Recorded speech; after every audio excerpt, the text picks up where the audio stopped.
कि आपको कन्नौज में दोबारा एक बार फिर लड़ना चाहिए। मुझे उम्मीद है यहाँ की जनता का मुझे आशीर्वाद मिलेगा। तेज प्रताप लड़ते तो मैच होता भारत और नेपाल के बीच में, अब मैच है भारत और पाकिस्तान के बीच में। अब ये पारंपरिक सीट बचाने की कवायद है या कार्यकर्ताओं का प्रेशर, जो भी है, खुद सपा मुखिया अखिलेश यादव ने कन्नौज के चुनावी दंगल में उतरकर अपना नामांकन कर दिया।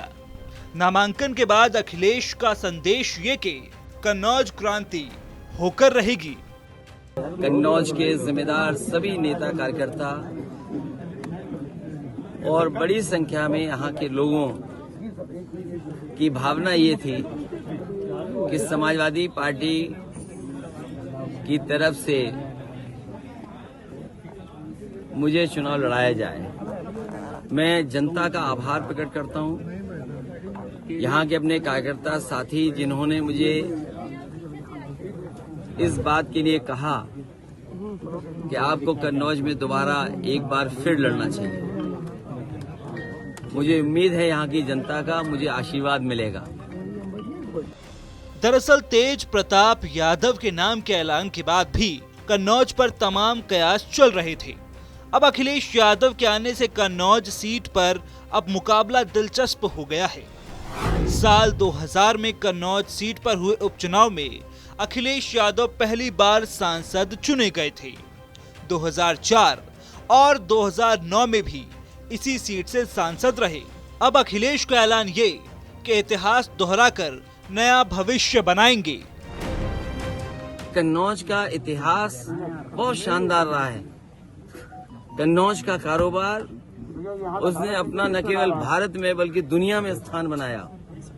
यहाँ के लोगों की मदद, यहाँ के कारोबार, यहाँ के लोगों की खुशहाली के लिए, और जो विकास रुक गया है, जो विकास थम गया है, जिस विकास को जानबूझ करके बीजेपी के लोगों ने इसलिए रोका क्योंकि समाजवादियों ने वो काम शुरू किए थे।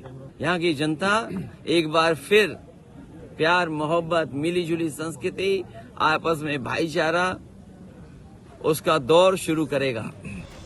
यूपी के मुख्यमंत्री बनने के बाद लोकसभा से इस्तीफा देने के चलते 2012 में कन्नौज सीट पर हुए उपचुनाव में अखिलेश की पत्नी डिंपल यादव निर्विरोध चुनी गई थी।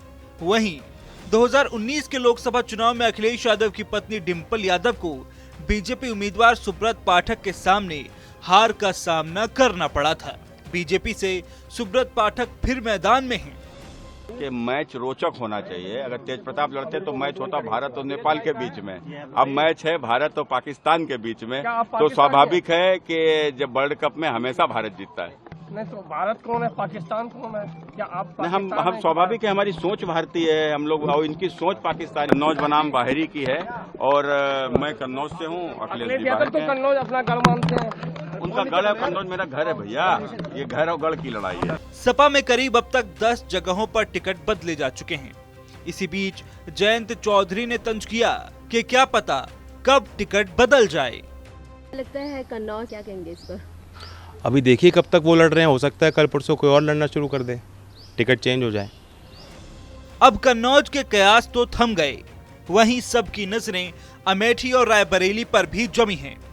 कांग्रेसी कुनबे में अमेठी, लखनऊ से लेकर दिल्ली तक बैठकों का दौर चल रहा है।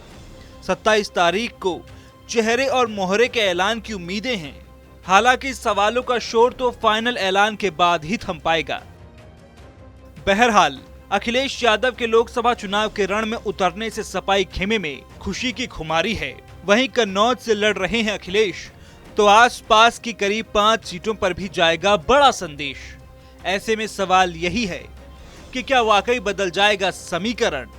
सवाल ये भी है कि अखिलेश यादव ने तो कर दिया ऐलान, अब राहुल प्रियंका का क्या होगा प्लान?